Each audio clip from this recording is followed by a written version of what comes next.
Kami dari kelompok 7 akan menayangkan video drama pendek yang bertema kaitan sang pencipta dengan hewan yang hidup di laut dan hewan yang hidup di darat. Sebelumnya, izinkan kami untuk memperkenalkan diri. Nama saya Zulfa Mutiara Azri. Saya Zahira Amanda. Saya Desi Kusmiani. Saya Nimas Yadi. Saya Raksana Lir. Saya Tantrin Dedira.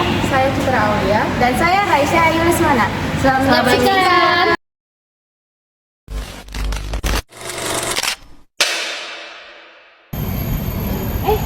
Kalian lagi ngapain? Oh, kami lagi nonton cerita Nabi Yunus yang ditelankan paus.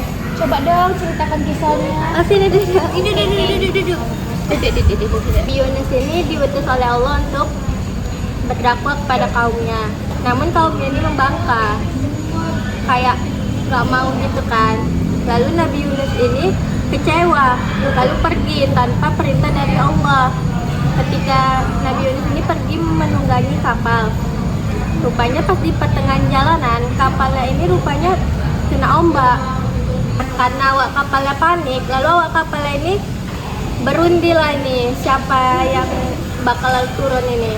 Rupanya nama Nabi Yunus ini keluar. Setelah itu beliau pun rela lah buat turun.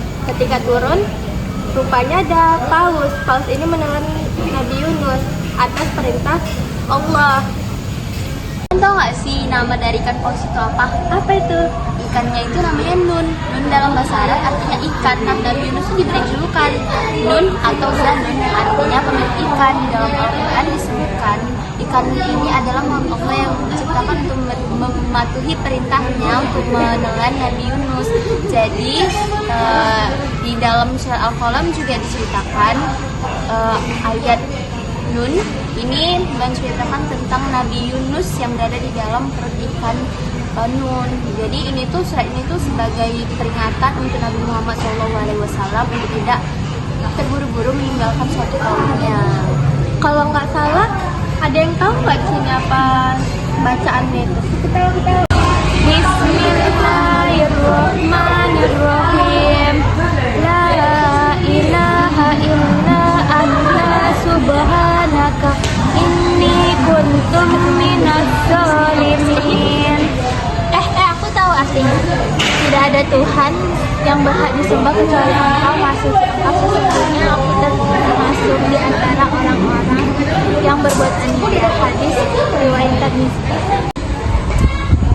Halo. Hai. Kalian lagi bahas apa? Kami tadi lagi bahas kisah Nabi Yunus. Oh, menarik ya. Join dulu. Terima kasih. Citra, kamu suka kucing? Iya, di agama juga diajarkan bahwasannya makhluk hidup ciptaan Allah merupakan sebagian dari beriman. Nah, kucing ini sendiri juga diciptakan dengan sifat lembut, bersih, dan juga berperan menjaga keseimbangan ekosistem. Hal ini menunjukkan keindahan dan ciptaan Allah atau disebut tafakkur fi khalqillah. Nah, di dalam Al-Quran terdapat di dalam surah An-Nahl ayat 6 yang berbunyi A'udzubillahi minasyaitonir rajim. Bismillahirrahmanirrahim. Walakum fiha jamalun hina turihuna wa hina tasrahun. Artinya, dan kamu memperoleh keindahan padanya ketika kamu membawakannya kembali ke kandang dan ketika kamu melepaskannya ke tempat penggembalaan. Nah, ternyata ada maknanya nih. Kucing pun bertasbih kepada Allah, mulai gerak suara dan kehidupannya yang mengikuti fitrah.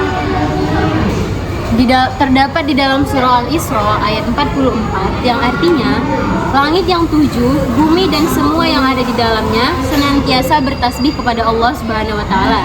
Tidak ada sesuatu pun kecuali senantiasa bertasbih dengan memujinya. Tetapi kamu tidak mengerti tasbih mereka, sesungguhnya Dia Maha Penyantun lagi Maha Pengampun. Nah, jadi ketika seseorang melihat seekor kucing, itu bukan hanya melihat keindahan hewan tersebut, tapi juga melihat tanda-tanda kebesaran Allah Subhanahu wa taala.